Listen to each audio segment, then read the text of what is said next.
Hello viewers, welcome to another edition of your favorite program, KID-AFAN Salonediscovery in Education with me, Amza Toure.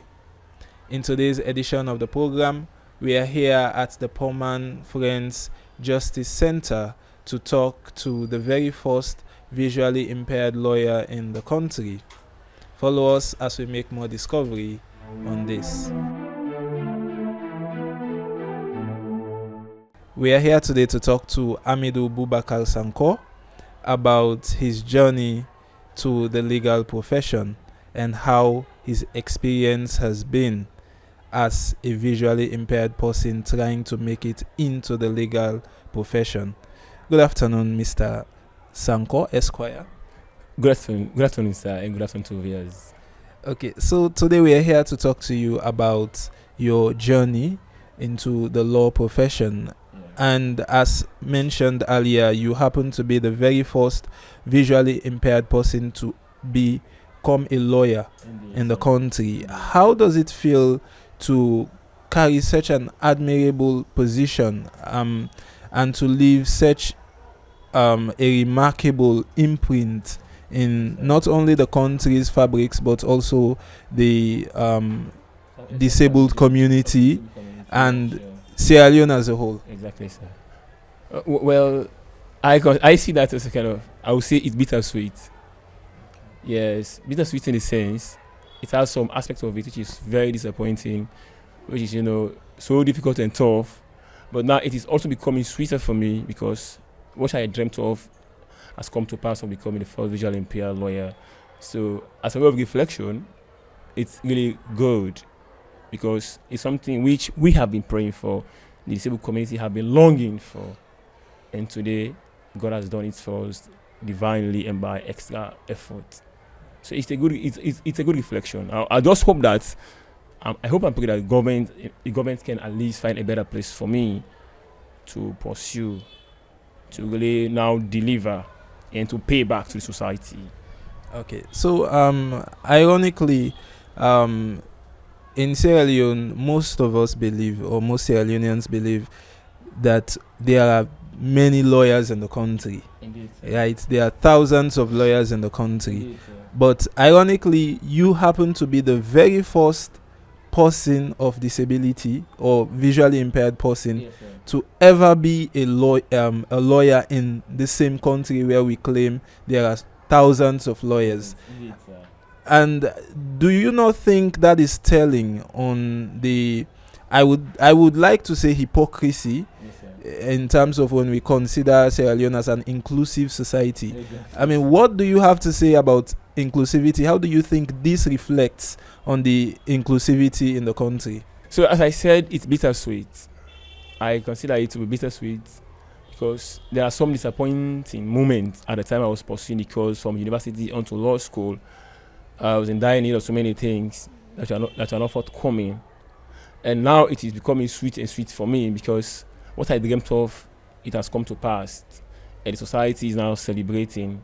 So talking about the thousands of lawyers, you see, will not intimidate me because I don't believe in quantity, but I believe in quality. And further, indeed, the law profession is about a matter of you carve your own niche or be on top of your game. That is why you have to take your profession very, very, very serious, and it's just as it is documented in various statutory instruments to say you need to really be on top of your game. Some people they will become lawyer, but they will never practice. Some people will become lawyer, but the court will intimidate them. They will not appear to court. They will not go to court because they know that they cannot actually withstand the pressure it takes. And I know my case will be a special case.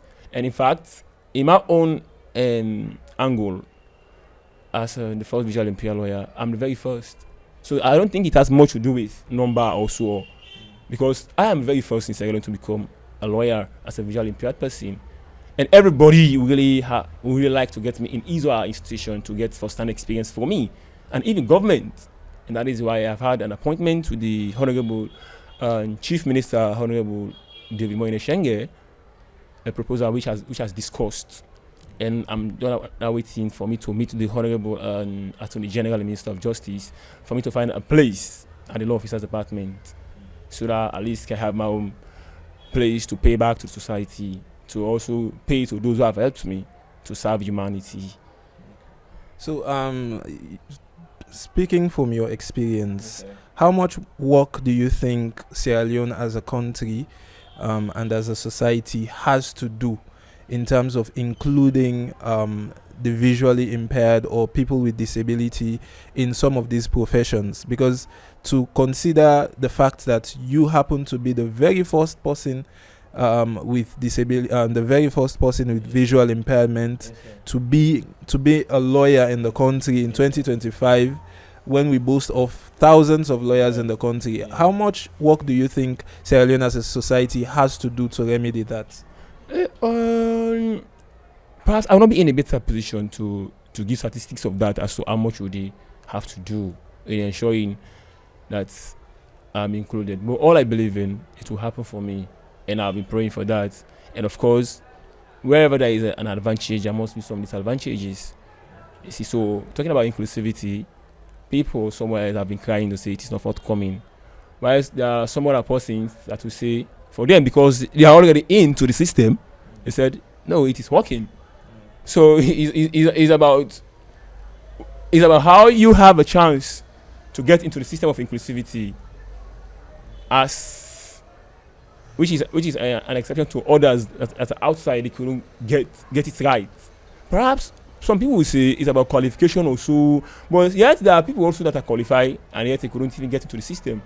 I see that perhaps Salone is a place of a connection also, if I may say, in my view. But I'm sure my own case will be a different case by God's grace. Okay, so looking at your experience, tell us a bit about your experience as a visual impaired person trying to get yourself through the tough, rigorous, journey into the professional field. What was your experience? Yes, sir. Thank you so much.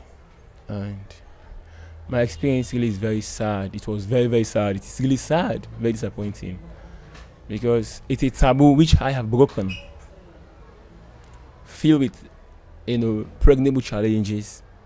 So going through all of that to become the first visual impaired lawyer, if I could explain as to that experience, I will not even finish now. But however, we all know sighted counterparts have been grumbling, and they are still grumbling as to the toughness of education, as to the disappointing situation when it comes to education. They have been complaining, and you have to see now someone with special needs or someone with visual impairment. So which is about 10 times more difficult than what they can imagine. And that's what I used to say. Because even the very time when I lost my sight, it was 2014, a single day was seen to me as a kind of 2 weeks or 3 weeks by then. A single day. So that means something which you, Mr. Toure, something that you can do within 2 hours. For a person with visual impairment to do it for 4, 5, 6 hours. So if in any way education is difficult for sighted counterparts, it means for us it's a double deck. It will be that challenge that the person will face. It will not be a small one. Honestly, that is most of the time I've been saying. My achievement of becoming the first visually impaired barrister and solicitor in Sierra Leone is really divine. Yeah, my understanding cannot be sufficient to define that, to explain indeed how it happens. But all what I've been saying, it is a calling really by God. It's a manifestation of what God has destined. Not by my energy, not by my power, not by my understanding. Despite the fact that I suffered a whole lot, I slugged through the night, I bounced the camp at both ends, also I become a lawyer, and indeed, I am now a barrister. So it's divine. It's divine. So at the same time, very sad and challenging.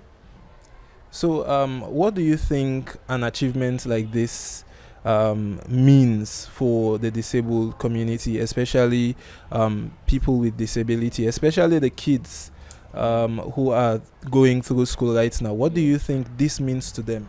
It means a lot. It's a time of it is a time of accepting, a time of realizing that indeed hard work pays. It's a time of them to understand that disability is not an inability, but disability is an unpopular type of ability. It's a special ability which people are yet to discover. And we are discovering it now. So the children that are actually in various boarding homes, that are visually impaired or disabled, it's a source of inspiration to them. Yeah, because even over the years, while I was pursuing, I was going through the course, some parents who contact me to assist their children just because they want them to emulate my steps, my footprints. Yeah, and up to date, some will talk to me, hey, please assist my child on this, blah blah blah, because I want him to become a lawyer. So which means it is really a greater achievement, not just a great achievement, but a greater achievement for them. It is a point of inspiration for them really, to not look at the scar on their faces, but to focus on what they can do. To know that disability is not an inability, and no matter what, we conquer. So finally, before we go, what message would you want to send, to the government and to Sierra Leone as a whole, as a people, when it comes to integration of people with disability? Yeah, I want to encourage the society as a whole, government and whatever NGO organizations, for them really to also assist parents of children with disability, to really, create place for them after university, for them to have somewhere to be rubbing on, because it's really very sad after you are done with your school, and at the end of the day you begin to beg again. You go to the street to beg. It's really very, very disappointing. So I'm calling on government to please don't like just as we've discussed. Yeah, the chief minister and I, Honorable David Moine Shenge, because he has now spoken to the Honorable Attorney General and Minister of Justice for me to actually involve for me to be given a place at the Law Officers Department, which is very, very good, and I'm grateful. I'm also talking to other institutions to please assist for us to have what is called equalization of opportunity, for us to have a better place, where we can sustain our lives. Because if you are done with schooling, you don't have a job, you don't have something you do as a blind person, it's become very disgraceful. You have no more alternative but to go to the street to beg, which is not a perfect option. So what it is now, what the essence as to you prefer education, and you are done, you begin to sit again at home, your parents to take care of you. It's really sad. So please, I'm calling on government and all other persons in society to really, take a person with disability serious. It's about having the right support. It's about being at the right place. Not that they cannot do it. Not that their impairment also is that kind of a barrier that will actually keep them away from what they can become. No, it's about giving him or her the right support. And let the child with disability to be a child first. Let parents with children with disability, let at least actually encourage their children with disability. Let them talk to them. Let the children feel belong, that indeed their parents love them. So that will actually motivate them, that will encourage them to fasten their seatbelts, to work hard, because they always think that there is somebody for them somewhere whom they want to surprise, whom he wants to make proud of them. So you see, because that the same type with me, sir. Because I had a very kind mama that has always been there for me, encouraging me, even when people will say I can't do it. You will not do this, that. Those who are sighted cannot do it. Don't come and waste your time here. But when I call her and I explain, she always tell me, the person of Sonia Osho-Williams, forget about what people say. The dogmatism of society, let it not be an impediment to your achievement. You can do it. And that was she always keep on telling me. She encouraged me a whole lot. And I'm so grateful to all my success ambassadors and to you guys as friends. And let friends in various schools, friends that are always closer to persons with disability, let them please assist. Don't like what my own friends did for me. And all my success ambassadors, Sonia Osho-Williams and the rest. So I need a place, I need a job. I need somewhere to engage now, at least as a source of sustenance, not to begin to go and begin letters, begin telling people, hey, I don't have this, I don't get this, I'm like, no. If you want to teach someone how to fish, you have to what? If you want to help somebody, Teach them to fish. Yeah, teach them how to fish. Giving me 50,000, 100,000 this, it's not sufficient. But take me to the stream also to know where you've been fetching your water also, or how to fish. So, sir, that I think what I can say for now. Thank you very much, Amidou Boubacar Sanko. Most welcome, sir.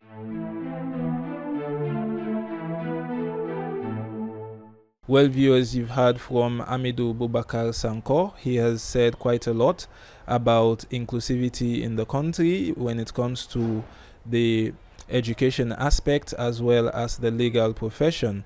Of course, he has called for the equalization of opportunities to all in society. Well, this is where we draw the curtain down for today's edition of the program.